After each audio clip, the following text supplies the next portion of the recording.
ce temps-là, Jésus quitta la synagogue de Capharnaüm et entra dans la maison de Simon. Or, la belle-mère de Simon était oppressée par une forte fièvre, et on demanda à Jésus de faire quelque chose pour elle. Il se pencha sur elle, menaça la fièvre, et la fièvre la quitta. À l'instant même, la femme se leva et elle les servait. Au coucher du soleil, tous ceux qui avaient des malades atteints de diverses infirmités les lui amenèrent. Et Jésus, imposant les mains à chacun d'eux, les guérissait. Et même des démons sortaient de beaucoup d'entre eux en criant « C'est toi le Fils de Dieu ». Mais Jésus les menaçait et leur interdisait de parler parce qu'ils savaient, eux, que le Christ, c'était lui. Quand il fit jour, Jésus sortit et s'en alla dans un endroit désert. Les foules le cherchaient, elles arrivèrent jusqu'à lui et elles le retenaient pour l'empêcher de les quitter, mais il leur dit « Aux autres villes aussi, il faut que j'annonce la bonne nouvelle du règne de Dieu, car c'est pour cela que j'ai été envoyé. » Et il proclamait l'évangile dans les synagogues du pays des Juifs. Acclamons la parole de Dieu. J'aime beaucoup ce miracle du Seigneur. Il a eu lieu sur une belle-mère à la demande du beau-fils.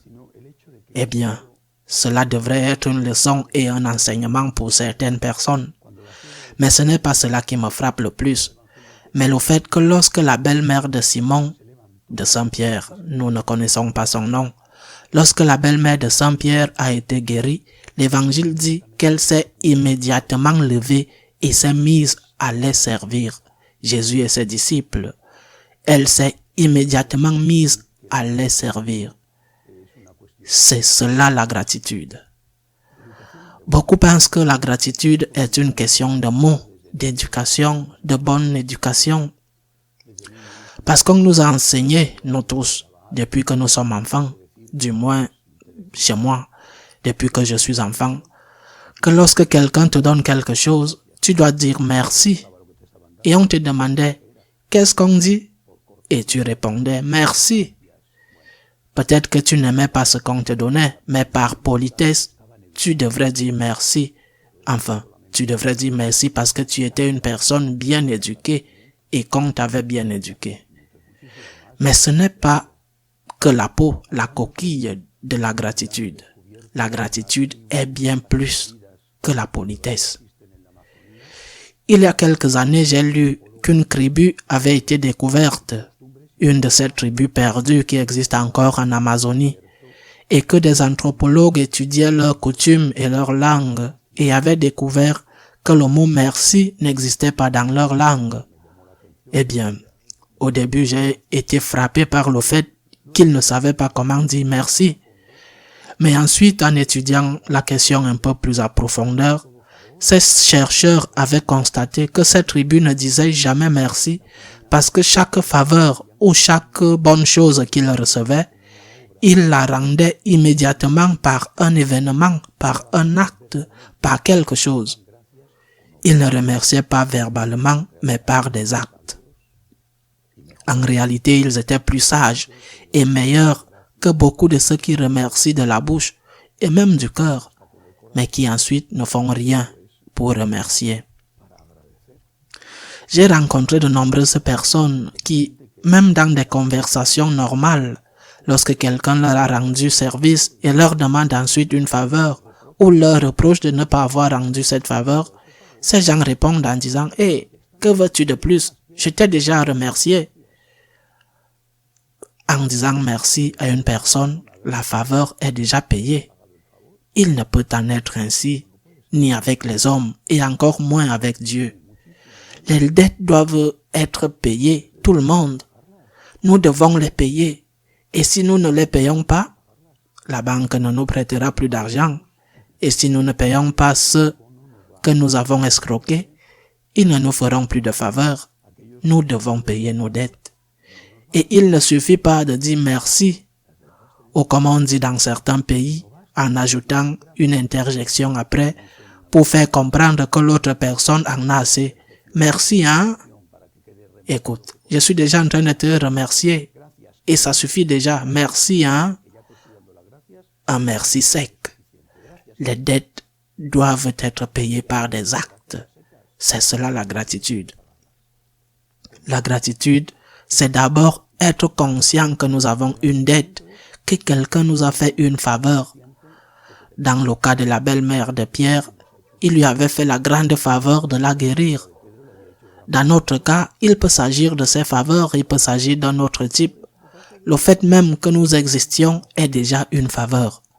Le sang versé du Christ est la plus grande faveur que nous puissions recevoir. Nous devons être conscients que nous avons une dette. Et puis nous devons aussi être conscients que nous devons rembourser cette dette, que l'amour est remboursé par l'amour, qu'il est de bon ton d'être reconnaissant, non seulement par courtoisie, par le merci, hein, mais aussi par des actes. Seigneur, me voici pour faire ta volonté. Seigneur, je t'ai demandé, tu m'as aidé. Demande-moi ce que tu veux, je suis tout à toi. Seigneur, que puis-je faire pour toi? Que veux-tu que je fasse? De plus, s'il te plaît, Seigneur, demande-moi quelque chose. Demande-moi quelque chose parce que sinon, tu n'as pas confiance en moi. Seigneur, je m'offre à toi, compte sur moi, je suis là. C'est cela la gratitude. Mais bien sûr, cela s'apprend, car il ne suffit pas de dire « je veux remercier ». Tu dois te mettre à une école de gratitude. Tu dois te mettre avec quelqu'un qui t'enseignera ce langage, le langage des anges, le langage des saints. Il ne suffit pas de dire « je veux connaître l'anglais ». Eh bien, moi aussi je veux connaître l'anglais. J'aimerais vraiment connaître l'anglais. Je suis un déni absolu pour les langues en général et pour l'anglais en particulier. Il n'y a pas moyen de faire entrer l'anglais dans ma tête maladroite. J'ai de la peine, mais je ne peux pas en faire plus. Mais il faut au moins essayer. Et en fait, j'ai essayé et je suis allé étudier l'anglais avec des professeurs. Eh bien, il en va de même pour la gratitude. Il ne suffit pas de dire « je veux remercier ». Il faudra aller à une école de gratitude ou alors tu te contentes du « merci, hein ». Je suis une personne très reconnaissante. Et que fais-tu pour être reconnaissant? Que fais-tu? Comment es-tu reconnaissant envers Dieu? Chaque jour, tu dis au Seigneur, me voici. Tu écoutes sa voix quand il te demande de l'aide. Une fois de plus, je vous invite à participer aux écoles de gratitude. Elles sont l'occasion non seulement de nous former, mais de grandir dans notre union avec le Seigneur de manière juste et vraie.